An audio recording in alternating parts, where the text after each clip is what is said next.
Welcome to From Creeping to Preaching. I'm your host, Renee White, a proud native Washingtonian, born and raised and still live here in the heart of D.C. I spent many years of my life in this incredible city, and it's not just my home. It's where my story began and where my passion for uplifting my community, especially the youth. This podcast is a space where we can have real, raw conversations about life, faith, and purpose, all rooted in the experience of someone who has walked these very streets and understands the struggle and the beauty of life in D.C. Listeners, we're Season 3, Episode 10. Season 3, Episode 10. I like to call this Pumpin the Breaks. Come on, y'all. Pumpin the Breaks.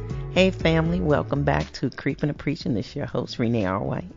And this episode here is personal, intentional, and necessary.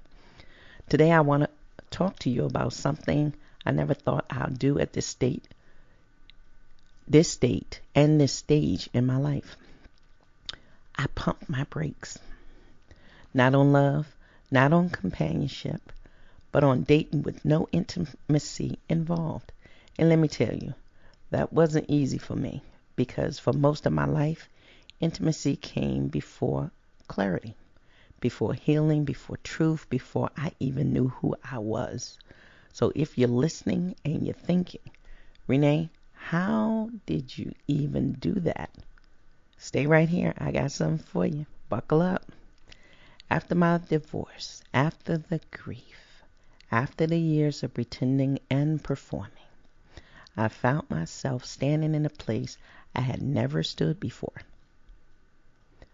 Alone, quiet, and honest. And when I decided to start dating again, I had to ask myself real question. Am I dating because I'm healed or because I'm lonely? Because if I'm being honest, in the past, I used intimacy to feel wanted, feel validated, feel seen, feel temporarily whole.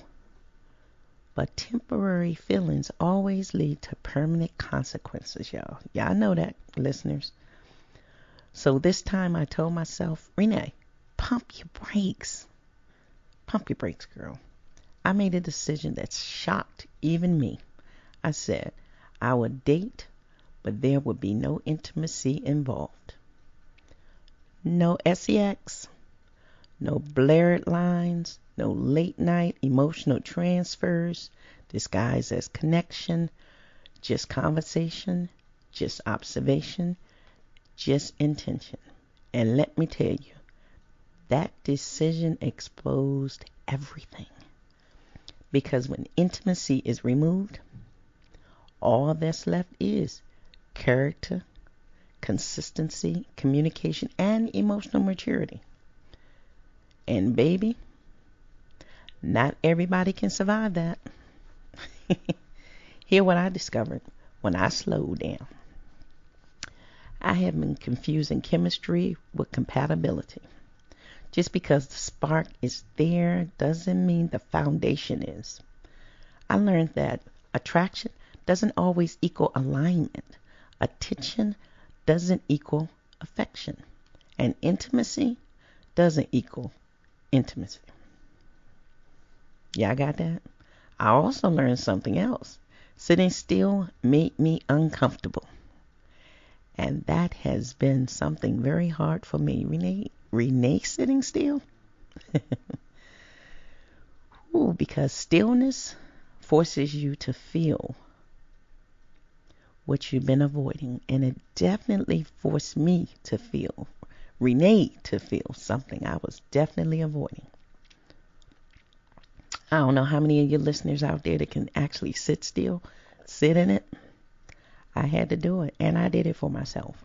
And for me, that meant facing my abandonment wounds, facing my need to feel chosen, facing my habit of giving my body access before someone earned my heart.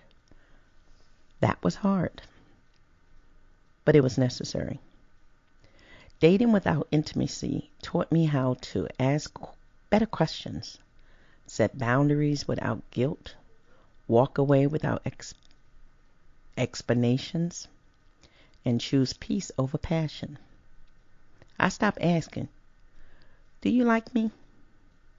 And started asking, do I like how I feel around them? Do they respect my boundaries? Are their words matching my actions? And if the answer was no, I didn't negotiate, I didn't explain, I didn't overextend. I just let it go. That, for me, was growth. That was growth. Let me say this clearly, very crystal clearly. Boundaries doesn't push the right person away. They protect you from the wrong ones. When I say no intimacy, some disappear, some get uncomfortable, some get tired to negotiate. And that told me everything I needed to know, because anyone who rushes access to you doesn't respect the value of you. And for the first time in my life, I chose me without apology.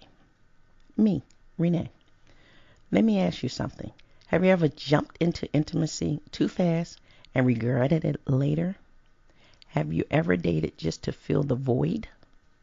Or have you ever been afraid to sit alone, sit still with yourself? If this episode is speaking to you, I want to hear from you. Email me, DM me, comment, because healing doesn't happen in silence. Pumping my brakes didn't slow me. It didn't slow down my life. Of course not. It actually saved me. It taught me that I don't need to rush life. I don't need to earn affection. I don't need affection or intimacy to prove who I am. I'm already whole. And if you're on this journey with me, take your time, protect your heart, and don't be afraid to choose you. Tune in 9 a.m. on iHeart, Apple, Spotify, YouTube to catch up on all my episodes, or subscribe as well. Or you can go get your copy on Amazon and Barnes & Noble. As you read along, you'll see every twist, turn, and triumph unfolding, gaining a deeper understanding of my testimony and life-changing lessons behind every story. Let's walk this path together. Your journey of healing and hope is just one page away. Let's keep this conversation going, and I am excited to hear how you peel back your layers and embracing your moment of everything and regarding to Pumpin the Breaks.